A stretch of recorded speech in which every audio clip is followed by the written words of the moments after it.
ఏదైనా ఒకటి చేశాము అంటే శాస్త్రం అన్న మాట ఒకటి ఉంది, దానికి ఒక గౌరవం ఇచ్చింది. లేనినాడు దానికి ఎందుక తంతు.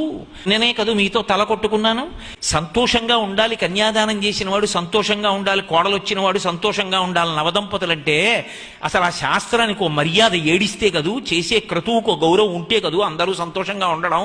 చేసేవన్నీ తంతులు చేసి సంతోషాలు రమ్మంటే ఎక్కడి నుంచి వస్తాయి? సరే, ఈశ్వరుడు క్షమించి అట్లే అనుగ్రహించుగాక, మధ్యలో నాకెందుకు. రేపు ఏదో తెల్లవారుజామున 2 గంటలకి పెళ్లి, ఇవాళ రాత్రి పెళ్లి కొడుకుని పెళ్లి కూతురిని కూర్చోబెట్టి అక్షతలు ఏమన్నారు అనుకోండి, అంతకన్నా అన్యాయమైన విషయం ఇంకోటి ఉంటుందా? అసలు ఆ కన్యాదాత తన కూతుర్ని కన్యాదానం చేశాడా? పెళ్ళయిందా? మంగళసూత్రం కట్టాడా? వాళ్ళిద్దరు ఎలా భార్యాభర్తలు అయ్యారు? నీకు కళ్యాణ మండపం దొరకలేదని రిసెప్షన్ పేరు చెప్పి వాళ్ళిద్దరిని కూర్చోబెట్టావా? యువతల వాడు చేసుకున్న గాయత్రి సర్వనాశనం అయిపోయినా నీకు అక్కర్లా. ఏమని ఆశీర్వచనం చేయాలి వాళ్ళిద్దరికి పిల్లలు పుట్టాలని? ఎక్కడైనా ఓ ఆడమగా పక్కన కూర్చుంటే వెళ్ళి అక్షతలేసి మీకు ఇద్దరికి దీర్ఘసుమంగళి భవ, అమ్మ సుపుత్రాప్రాప్తిరస్తు ఈయన వల్ల అనొచ్చా? వాళ్ళిద్దరు ఎవరు దంపతులు ఎలా అయ్యారు? ఆడపిల్ల తండ్రి కన్యాదానం చేశాడా? పిల్లాడి తండ్రి ఒప్పుకున్నాడా? ఎలా కూర్చోబెట్టావు ఇద్దరిని పక్క పక్కన? పిలిచి ఆశీర్వచనం చేయమని ఎలా అడుగుతున్నావు? ఎలా వేస్తారు? సరే, ఇప్పుడంటే ఆయన బూట్లు వేసుకుని కూర్చుంటాడు, ఏదో కర్ణుడు సహజ కవచ కుండలాలతో పుట్టినట్టు వీడు బూట్లతోనే పుట్టినట్టు.